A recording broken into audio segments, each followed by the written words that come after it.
Proyekto Helmo.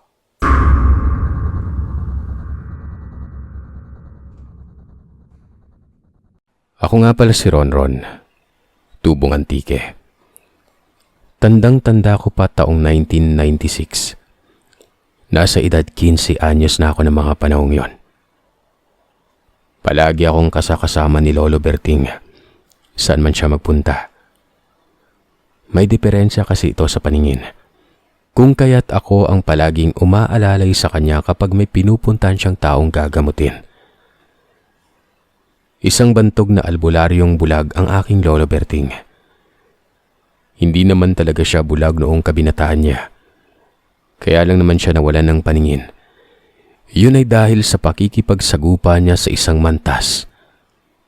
Isang uri ng aswang. Nung nasa edad 40 mahigit pa lamang siya. At sa kasawiang palad ay naisahan siya ng nilalang na yon. At nakalmot ng mahahabang kuko nito ang kaliwang mata ng aking lolo. Dahilan ng kanyang pagkabulag sa kanyang mata sa kaliwa nun.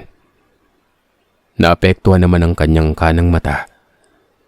Nung una ay nanlalabo lamang ito pero hindi naglaon ay tuluyan ng nabulag ang mga mata ni Lolo Berting. Simula noong mawalan siya ng paningin, sikat na siya sa palayaw na Berting Buta. O sa Tagalog, Berting Bulag. Simula nung mabulag siya ay ako na ang palaging umaalalay sa kanya.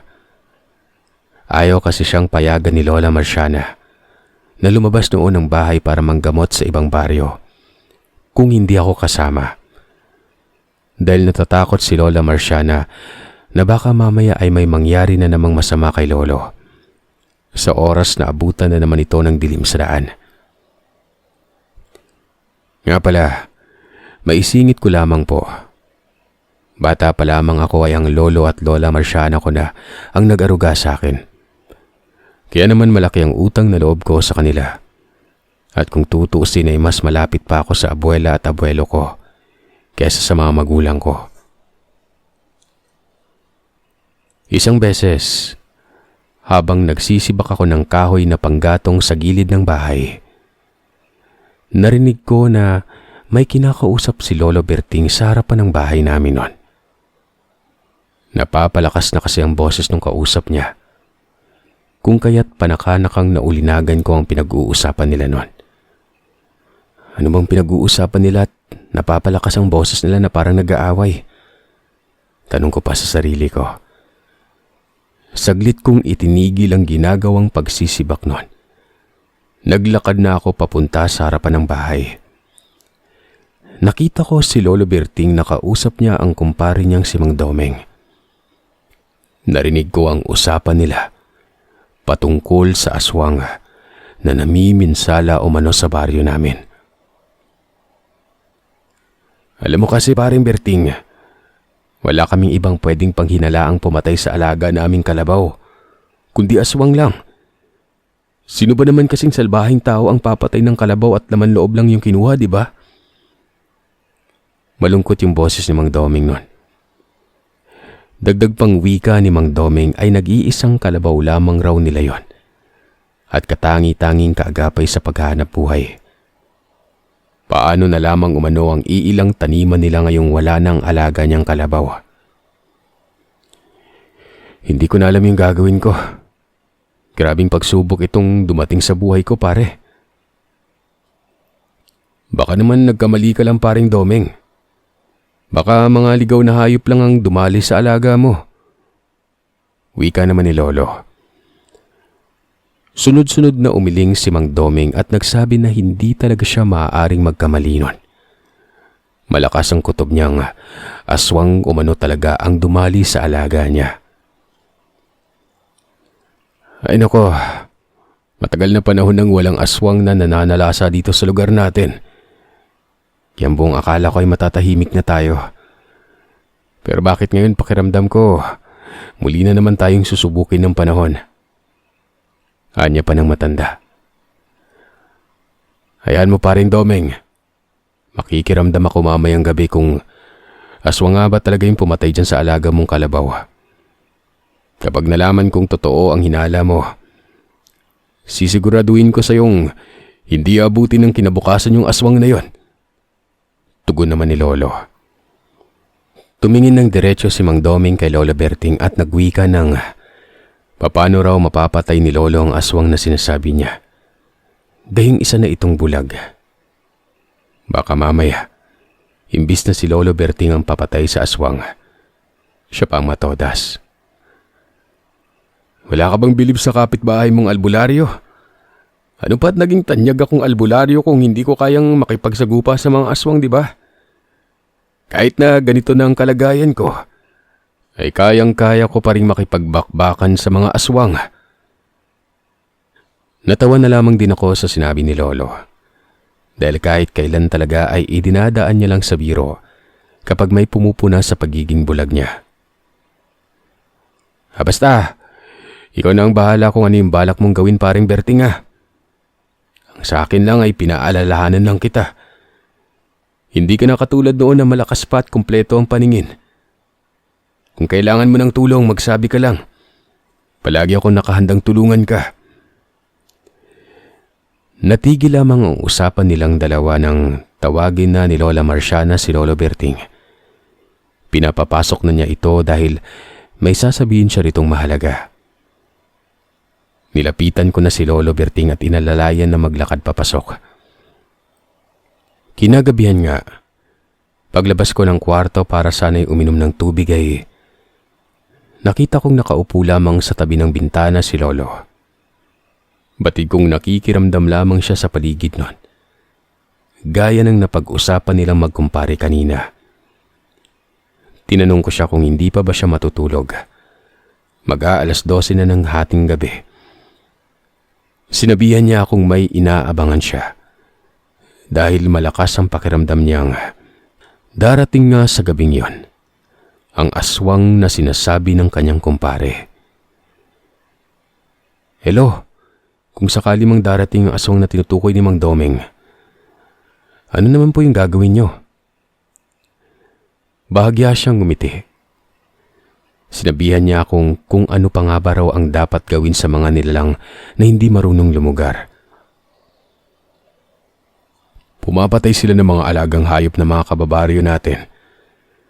Kaya nararapat lang na patayin sila.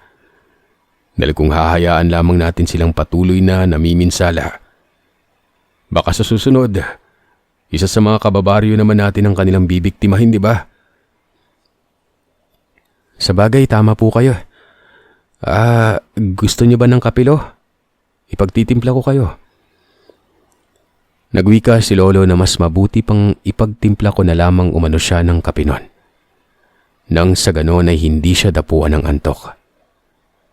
Kanina pa raw kasi siya hikab ng hikab at parang hinihila ng kanyang katawan patungong higaan. Sinabi ko sa kanyang sandali lamang at ipagtitimpla ko siya ng kape. Kagad akong nagtungo sa kusina. Nagtimpla ng 2 tasang kape. Naisip kong sasamahan ko na lamang si Lolo Berting para naman kahit papano may makakausap ito. Pagkabalik ko ay inabot ko sa kanya ang kapeng yon. Nagpasalamat siya at inilapag sa lameseta ang tasa ng kape. Sa totoo lang, kahit nabulag si Lolo, kabisado niya ang lahat ng sulok sa loob ng bahay. Maging ang kaliit-liitang kagamitan sa bahay namin ay alam na alam ni Lolo Berting kung saan ito nakalagay. Ganon rin sa labas ng bahay. Kabisado rin ni Lolo Berting ang pasikot-sikot doon. Kahit na hindi ko siya samahang maglakad, ay alam niya kung saan siya pupunta. Minsan tuloy ay naiisip kong may gumagabay sa kanyang hindi nakikitang nilalang. Lo, sa tingin mo talaga, aswang yung pumatay sa alaga ni Mang Doming na kalabaw? Kawawa naman yung tao. Nawala na ng panghanap buhay. Yun na nga lang yung namumukod-tangi niyang maaasahan sa taniman, no? Nawala pa. Hindi ako kumbinsido, Sir Seth, na aswang ang dumali sa alagang hayop ni Mang Doming. Sapagkat simula noong dumating ako sa bahay ni Lolo Berting, wala naman akong napapabalitaang may aswang na nananalasa sa baryo na yon. Takot lang ang mga itong makasagupa si Lolo. Dahil kahit na bulag na ang abuelo ko, ay mas malakas pa ito sa kalabaw. Hindi ako sigurado kung aswang ba talaga yung pumatay sa alaga ng kumpare ko. Pero masasabi ko lang, Apo, malakas ang kutob kong may nakapasok na namang aswang dito sa baryo natin. Nang nasa kalagitnaan na kami ng pag-uusap, nagulat ako nang biglang itinaas ni Lolo Berting ang daliri niya. Sumenyas ito, nang ibig sabihin ay tumigil na muna ako sa pagsasalita. May itinuro ito sa labas ng bintana. Nang tumigil ako sa pagsasalita ay nanindig ang balahibo ko sa batok at pakiramdam ko ay gumapang ito sa buong katawan. Nang makarinig ako ng sunod-sunod na pag-alulong ng aso. Nandyan na siya. Nararamdaman ko na. Bulalas pang wika ni Lolo Berting. Napakunot noo ako at naitanong sa mahinang boses kung sino ang sinasabi ni Lolo. Yung aswang. Nandyan na. Napasinghap ako noon. Agad na sumilip sa siwang ng bintana. At noong nakasilip na nga ako mga kagiliw, napatakip na lamang ako ng bibig at pigil ang hiningang. Hindi inaalis ang tingin sa labas ng bakuran ng bahay namin noon.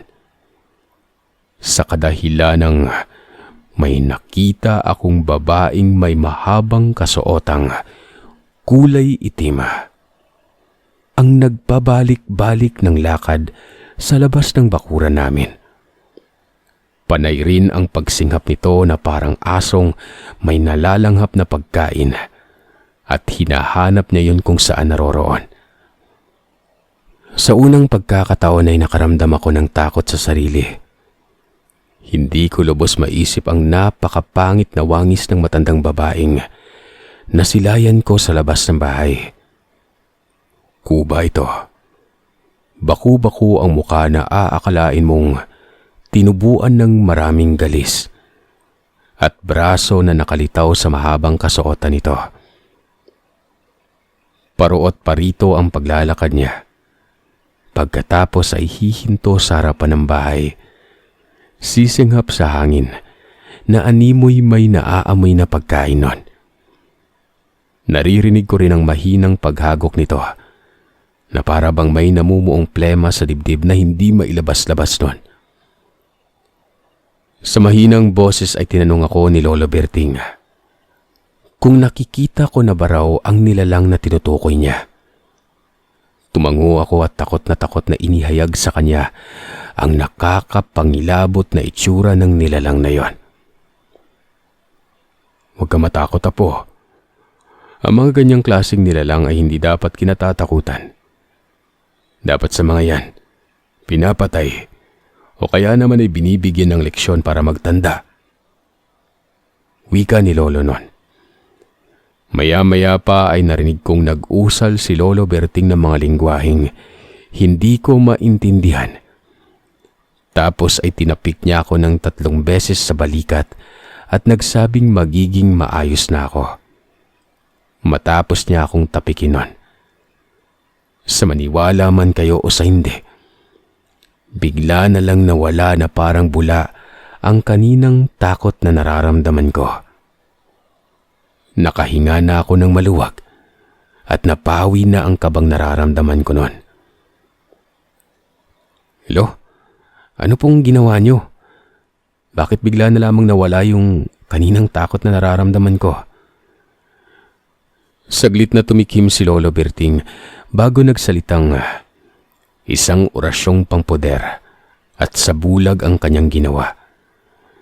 Nilagyan niya ako ng poder sa katawan. Nang sa ganon ay hindi ako makaramdam ng takot nun.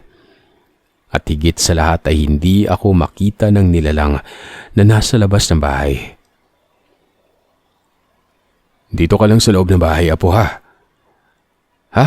Teka, bakit lo? Saan kayo pupunta? Pagtatakang tanong ko sa abuelo ko nang makita ko siyang tumayo nun. Sinabi niya sa aking lalabasin niya lang raw ang nilalang na yon at bibigyan niya lamang ng leksyon. Nang sa ganoon ay hindi na pamarisan pa ng ibang nilalang na naglalakas ng loob na pasukin ang baryo namin para maminsala. Isang malaking insulto para sa akin ang ginawang kapangasan at pagpasok dito sa teritoryo ko ng animal na yan. Sambit ni Lolo. Tumayo na rin ako. Sinabi ko sa kanyang sasama ako sa labas ng bahay. Hindi ako papayag na mag-isa lamang siyang haharap sa nilalang na kanina pa naghahanap ng mabibiktima. Dahil sa baka mapano siya.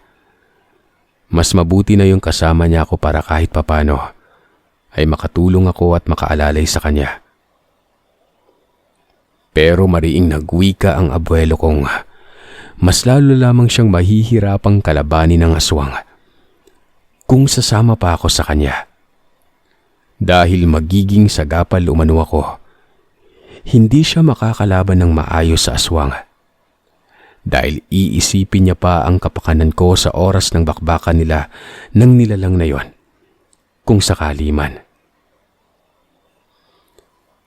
Mas mabuti nang dito ka lang sa loob ng bahay para hindi ako mag-alala. Anya. At naglakad na palabas ng bahay, bit-bit ang buntot pagi nun. Napahinga na lamang ako ng malalim dahil hindi ko napilit si Lolo Berting na samahan ito sa labas. Naisip ko rin na tama siya. Baka mas makakasagabal lamang ako sa gagawin niya kapag lumabas pa ako ng bahay nun. Matapos kong maisara ang pintuan ay nagmadali na akong sumilip sa siwang ng bintana para alamin kung ano ang nangyayari nun. Inihanda ko na rin ang sarili ko kung sakali mang may hindi magandang mangyari kay Lolo. Tatakbo ako kaagad sa labas ng bahay para saklolohan siya. Mariin kong hinawakan ng isang dipang kahoy na ginagamit ni Lolo Berting na pangsaklay sa tuwing pumupunta siya sa ibang sitio o purok nun. Habang nakasilip ako, nakita kong nagmamadali ng maglakad ang abuelo ko papalapit sa matandang hukluban. Nakasalukuyan ay nakangisi ng nakaharap kay Lolo Berting at walang humpay ang pagtulo ng laway. Sa isang kurap lamang ng mga mata ko, ang kaninang matandang kubang nakatayo sa hindi kalayuan, bigla na lamang nawala. Sa halip ay isang dambuhalang pusang gusgusin at galisin ang nakita kong walang tigil sa pag-angil nun. Klarong-klaro ko yung nakikita mga kagiliw dahil sa liwanag ng buwan na tumatama sa kinaroroonan ng nilalang. Tagaktak ang pawis ko habang pinagmamasdan ng abuelo kong nagmamadaling maglakad pasugod sa nilalang na para bang hindi siya bulag nun. Hindi ko maiwasang mamangha habang pinagmamasdan si Lolo dahil daig niya pa ang isang matikas na binata kong kumilos. Panay ang paghampas niya sa ere ng buntot ng pagi at nag-uusal na mga kataga. Sabay ibinabato sa nilalang nun. Akmang susugod na sana sa kanya ang aswang. Pero ilang segundo lang ay nakita kong napaatras ito. At parang pusang takot na takot, mahambalos ng pamalo. Marahil ay hindi nito inaasahan ang ginawa ni Lolo Berting. Bago pa man makalapit si Lolo, ay natanaw kong mabilis nang kumaripas ng takbo palayo ang nilalang. Sinubukan pa yung habulin ni Lolo Berting, pero sadyang napakabilis ng nilalang na yon. Hindi niya na yon naabutan pa. Ilang minuto pa ang nagdaan bago ko natanaw si Lolo na pabalik na sa bahay. Noong makapasok na siya ng bakuran, ay nagmadaling binuksan ko ang pintuan.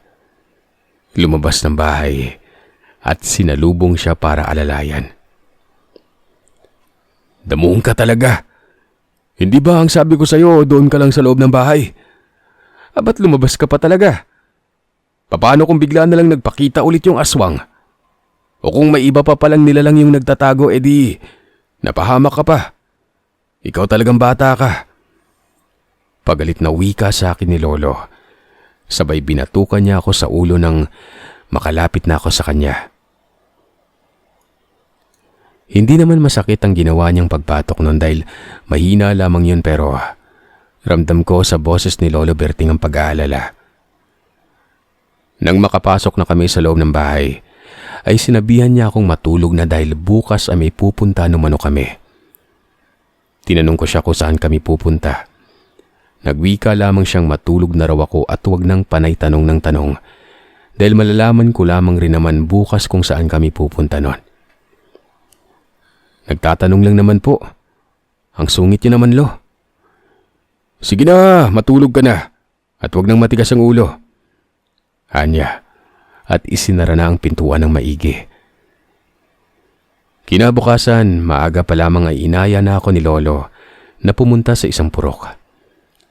Tinanong ko siya kung ano ang gagawin namin sa purok na pupuntahan. Sinabi niya na may aalamin lamang siya noon, kaya samahan ko raw siya. Sige po, Lo, saglit lang at magpapalit lamang po ako ng damit. Tugon ko sa abuelo ko at nagmadali nang bumalik sa silid tulugan. Matapos kong makapagbihis noon, nagpaalam na ako kay Lola Marciana. Binilinan niya naman akong bantayan ko raw si Lolo Berting at umuwi din kami kaagad noon.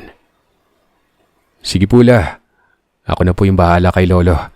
Huwag po kayo mag-alala. Habang binabagtas namin ang kalsada, tahimik lamang si Lolo.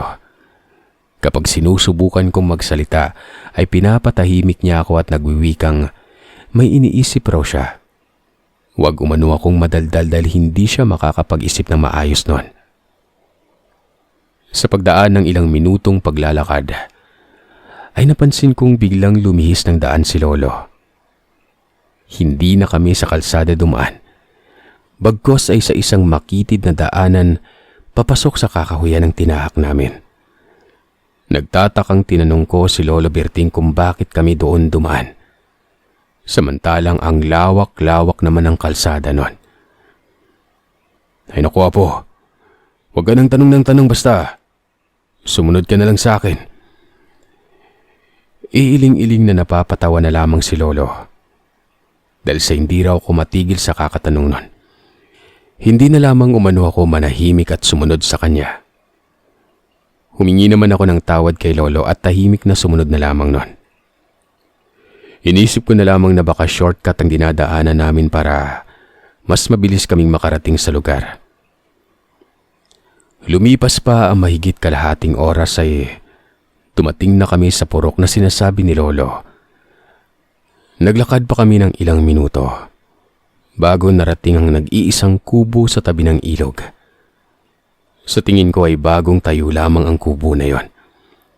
Sa kadahilanang nakita kong kulay berde pa ang mga dingding na kawayan at ang bubungang pawid. Kakaiba ang nararamdaman ko habang papalapit kami sa kubo na yon. Dahan-dahang sumisikip ang dibdib ko. Para akong kinakapos ng hininga. Bahagya ko pang tinapik ng ilang beses ang dibdib ko para lamang maibsan ang kakaibang nararamdaman nun. Ayos ka lang ba, Apo? Tanong ni Lolo. Ayos lang po ako, Lo. Huwag kayong mag-alala. Sigurado ka? Para kasing nararamdaman kong kinakabahan ka eh. Ayos lang po talaga ako, Lo. Huwag kayong mag-alala. O edi sige, sabi mo eh. Magsasalita pa sana ako nang makita kong nagmamadali nang naglakad si Lolo. Papalapit sa kubo na yon. Pagkalapit namin, sinapak ako ng napakabahong amoy na umaalingasaw sa labas ng bahay. Sunod-sunod na kumatok si Lolo Berting sa pintuan habang may tinatawag na pangalan at pinapalabas nun. Lumabas ka riyan, Pedring. May itatanong lang ako sa'yo. Lumabas ka riyan. Akala mo'y hindi ko matutunton yung pinamumugaran mong bahay ngayon. Pwes, nagkakamali kang animal ka. Malakas ang boses na tawag ni Lolo Berting matapos kalabugin ang pintuan. Maya-maya pa ay nakita kong dahan-dahang bumukas ang pintuang yon. Iniluwa roon ng isang matandang lalaking halos lumuwa na ang mga mata sa kapayatan. Kita na rin ang mga ugat-ugat sa muka at leeg dahil sa labis na kaputian na aakalain mong wala ng dugo sa katawan nun. Anong kailangan mo, Berting, at naparito ka? Matagal na akong nanahimik kaya lubayan mo na ako.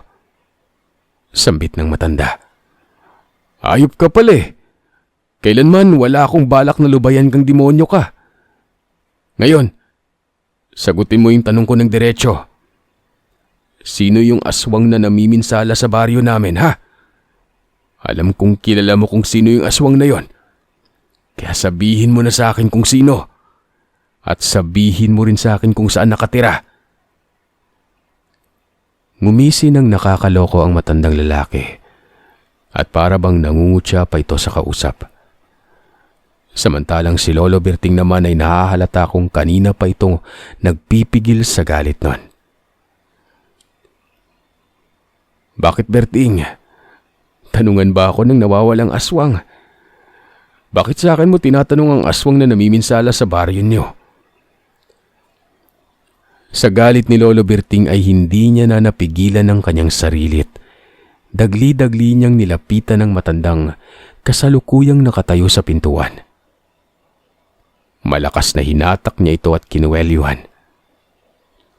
Sasabihin mo sa akin kung saan nakatira ang aswang na yon? O ngayon mismo dito sa kinatatayuan mo, papatayin kita. Mamili ka! Tila nagulat naman ang matanda sa marahas na ginawa ni Lolo. Dahil sa nakita ko itong panandaliang hindi nakakilos at takot na takot. Maging ako nga rin ay nagulat sa biglaang ikinilos ni Lolo nun. Aba, teka lang. Kahit kailan talaga napakaminiti ng ulo mo. Gurang ka. Naintakutang wika ng matanda. At pilit na inaalis ang kamay ni Lolo na nakahawak pa rin sa damit niya. Lo, tama na po yan. Awat ko at marahang inalis ang kamay niya sa damit ng matandang dinaig pa ang vampira sa kaputlaan. Nang binitawan na ni Lolo Berting ang damit, ay marahan ko na siyang hinatak palayo sa matandang yon. Kahit na binitawan na ni Lolo Berting ang matanda, ay patuloy niya pa rin itong pinagbabantaan at sinabihang kapag hindi nito sasabihin kung saan nakatira ang aswang na namiminsala sa baryo namin, ay sisiguraduhin niyang isasama niya ito. Sa oras na matsyempuhan niya at mapatay ang aswang, sisiguraduhin lamang umano talaga ng matandang hindi matutuntun ni Lolo Berting ang tirahan ng nilalang na yon. Dahil isasama niya ito pagbaon sa lupa kapag napatay niya ang aswang. Hindi umimik ang matanda.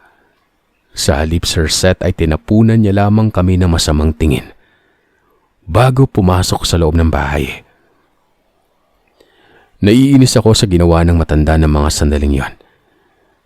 Akmang papasukin ko na sana ito sa loob at bigyan ng isang sapak. Pero mabilis akong hinawakan ni Lolo sa braso at sinabihang umuwi na lamang kami nun. Nakuha niya na umano ang sagot. Kahit na hindi magsalita ang matanda. Sa pamamagitan ng kanyang gabay ay natuntun niya ang tirahan ng aswang na yon. Huwag ko na umanong pag-aksayahan pa ng panahon ng matanda. Halika na po. Bilisan na nating umuwi sa bahay. Dahil baka mag-alala ba ang lola mo. Lo, paano mo pala nakilala yung matandang yon? Sa mahinahong boses ay sinabi sa akin ni Lolo Berting na ang matandang pinuntahan namin ay ang dating bantog na aswang. Isa yung mantas na namiminsala sa ibang lugar. Nagulantang ako sa sinabi ni Lolo at hindi napigilan ang panlalaki ng mga mata ko.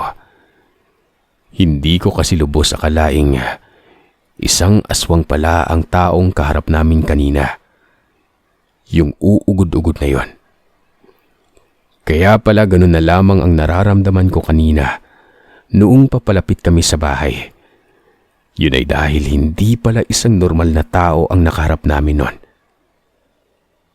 Saad ko pa, kung alam ko lamang na aswang ang kaharap namin kanina, hindi na ako pumayag na pumunta kami ni Lolo Berting sa bahay na yon.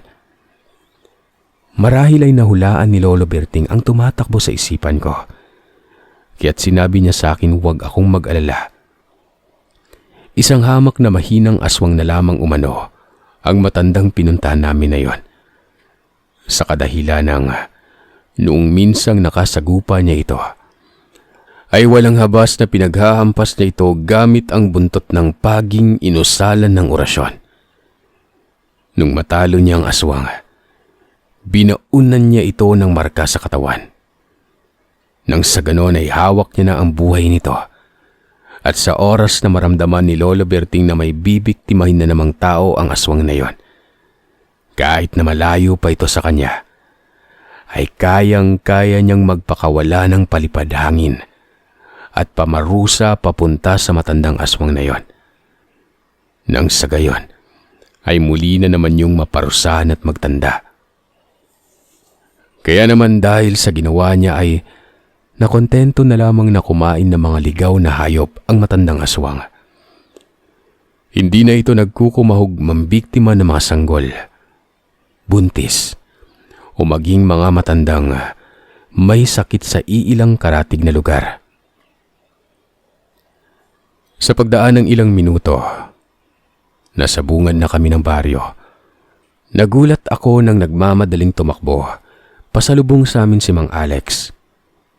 Hinihingal-hingal pa itong nagsalitang mabuti umano at nakabalik na kami sa baryo dahil hindi niya na talaga alam kung ano ang gagawin niya.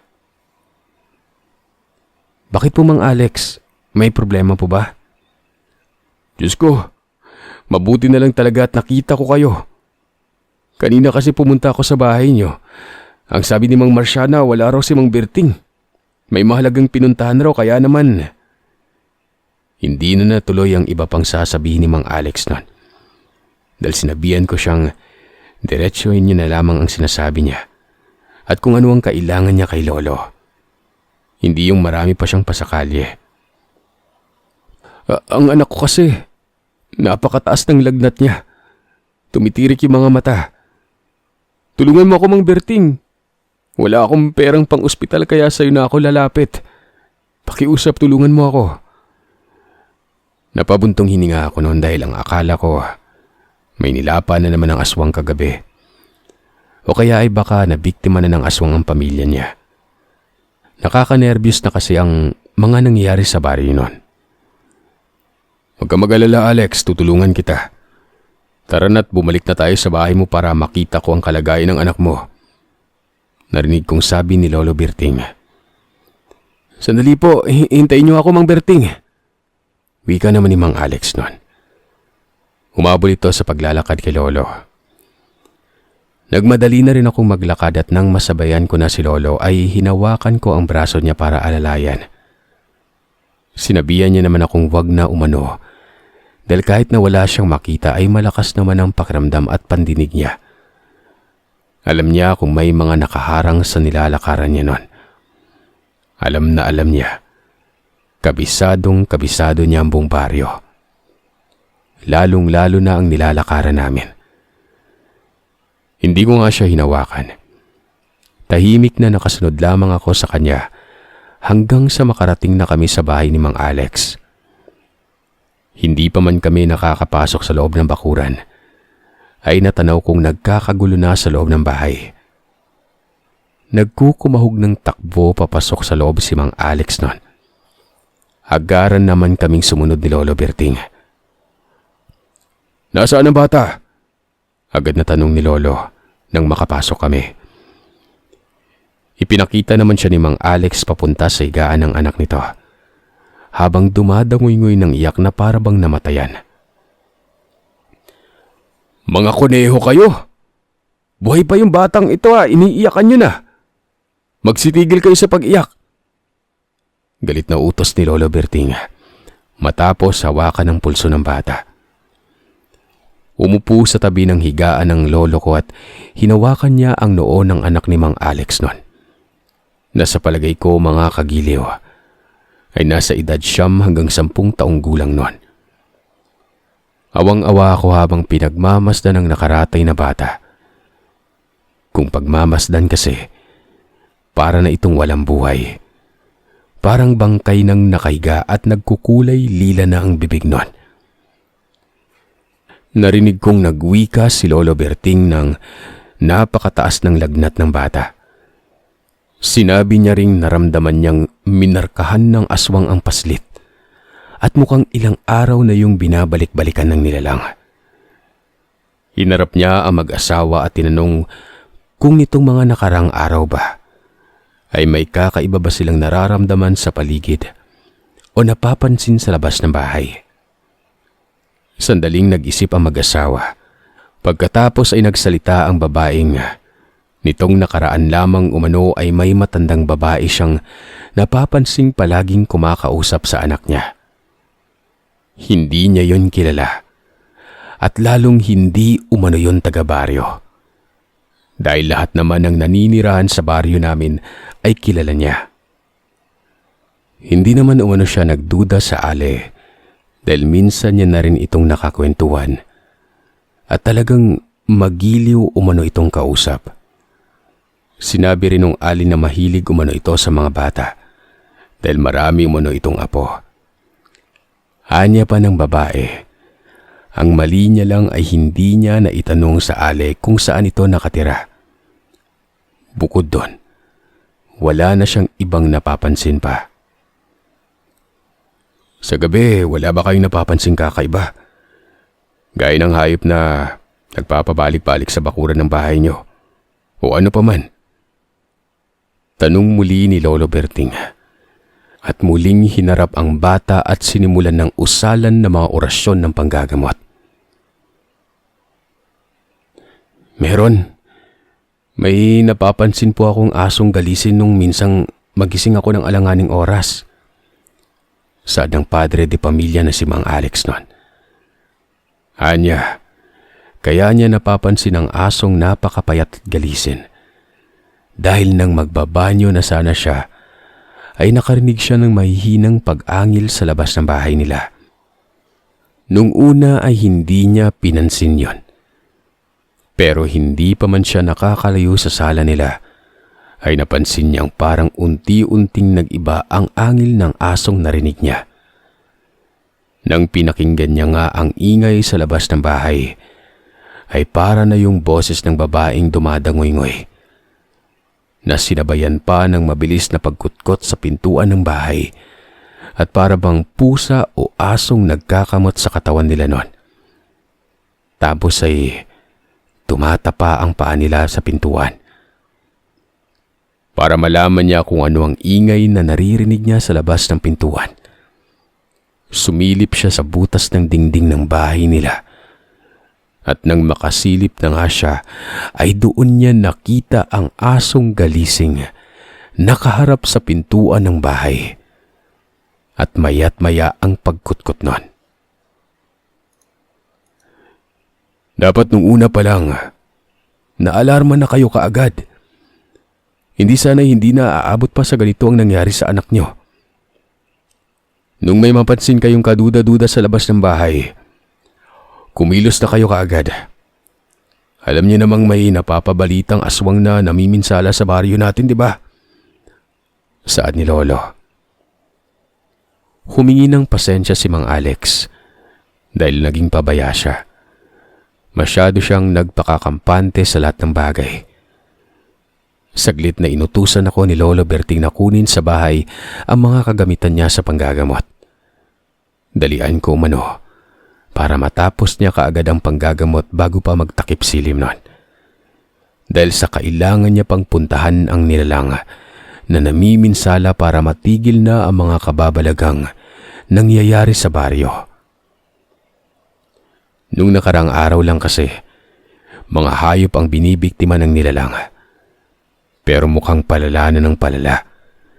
Dahil mga paslit na ang inuumpisang biktimahin ng mga yon. Hindi siya papayag na may mangyari pang masama sa mga kababaryo niya bago pa siya kumilos. Ayaw niya nang maulit pa ang nakaraang namatayan siya ng kamag-anak ng dahil sa aswang. Kaagad na nga akong umuwi sa bahay. Hiningi kay Lola Marciana ang mga gamit ni Lolo. Sinabi ko sa kanyang nasa bahay lamang ni Mang Alex si Lolo noon. Dahil ginagamot nito ang anak ni Mang Alex na bunso. Matapos maibigay ni Lola Marciana ang gamit ni Lolo Berting, ay nagmadali na akong maglakad pabalik sa bahay ni Mang Alex noon. Pagkarating ko, ay inuumpisa na ni Lolo ang pagriritual. Kagaya ng nakagawian ko, nagdurog na ako ng kamangyan at sinigaan yon sa uling. Inaabot ko naman kay Lolo ang mga kailangan niyang halamang gamot. Inutusan niya rin akong magdurog ng mga tuyong halamang gamot at ilagay sa umuusok na kamangyan na yon. Matapos kong sundin ang lahat ng mga iniutos niya, itinapat niya sa higaan ng bata ang umuusok na insenso, habang patuloy pa rin sa pagbigkas ng mga buhay na kataga. Alam kong sa ginagawa ni Lolo ay tinatanggal niya ang marka ng aswang sa katawan ng bata. Nang sa ganon, ay manumbalik na ang normal na kulay ng balat nito matapos maalis ang markang yon. Tahimik lamang akong nakaupo sa sulok habang pinagmamasdan ang ginagawang panggagamot ni Lolo. Sa pagpapatuloy ng kanyang ginagawa, ay inabot na ng takip silim si Lolo Berting bago natapos ang panggagamot na yon. Nahirapan siyang gamutin ng bata dahil bukod sa minarka nito ng aswang, unti-unti pang nilalaso ng batang yon. Pinaabot sa akin ni Lolo Berting ang bote ng langis na may iba't ibang nakahalong ugat ng halamang gamot at buto ng gumamela selis. Matapos kong iabot sa kanya ang bote, ay naglagay siya sa kutsara at ipinainom sa batang yon. Nung una ay ayaw pang uminom ng paslit pero pinilit ito ni Lolo Berting. Pinisil niya ang pisngi ng paslit nang sa ganon ay mapilitan itong ibuka ang kanyang bibig. Nung maibuka na nga ay sa kanya isinalpak ang kutsarang may langis nun. Ilang segundo lamang ang nakalipas matapos malunok ng paslit ang langis na ipinainom ni Lolo Berting. Bumalikwas ito ng bangon. Walang ano-ano'y sumuka ito ng sumuka at halos hindi na makahinga sa dami ng isinuka niya. Halos lahat na yata ng kinain ng paslit ay inilabas nito. Kulang na lamang pati atay at abdo nito mailabas na rin. Naalarma naman ang mga magulang ng paslit. Akmang lalapitan na sana nila ito para aluin. Pero mabilis silang pinigilan ni Lolo Berting at sinabihang wag lapitan ang anak nila. Pero Mang Berting, huwag kang mag-alala. Wala masamang mangyari sa anak mo. Normal lang na ilabas niya ang lahat ng mga nakain niya. Nang sa ganoon ay maalis na ang lason sa kanyang katawan. Huwag kayong mag-alala dahil hindi niya naman maisusuka yung laman loob niya eh. Anya pa nito. Sa kahuli-hulihan nga ay may naisukang kulay berde na animoy lumot ang paslit. Sinabi ni Lolo Berting na yun ang lason. Yun ang ipinakain ng aswang sa bata.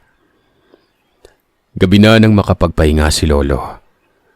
Nung abutan siya ng pera ni Mang Alex ay hindi yun tinanggap ni Lolo. Itabi mo yung perang yan para sa gastusin nyo. Huwag mo na akong bayaran dahil hindi naman ako nagpapabayad. Maraming salamat po Mang Berting. Hulog ka talaga ng langit sa aming mga mahihirap na walang kakayaang magpagamot sa ospital. Magsasalita na sana si Lolo Berting nang bigla na lamang may lumagapak sa taas ng bubungan. Naaakalain mong isang bugkos ng bunga ng niyog. Kaagad na nilabas ni Lolo Berting ang buntot ng pagi at sinabi niyang naririyan na umano ang aswang. Ang siyang bumiktima sa anak ni Mang Alex nun. At yun rin ang namiminsala sa baryo. Marahil ay nalaman na ng nilalang na ginamot na ang batang biniktima niya. Bago pa man makalabas si Lolo, nagmadali nang kumuha ng itak si Mang Alex at sinabi niyang sasama siya kay Lolo na lumabas ng bahay nun. Kailangan niya umanong makaganti.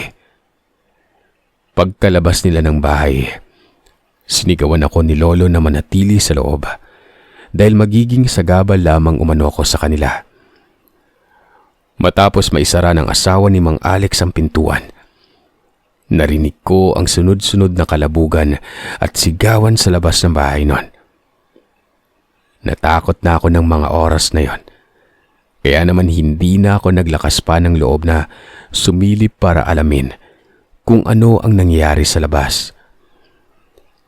Makalipas ang ilang minuto ay biglang tumahimik ang buong paligid.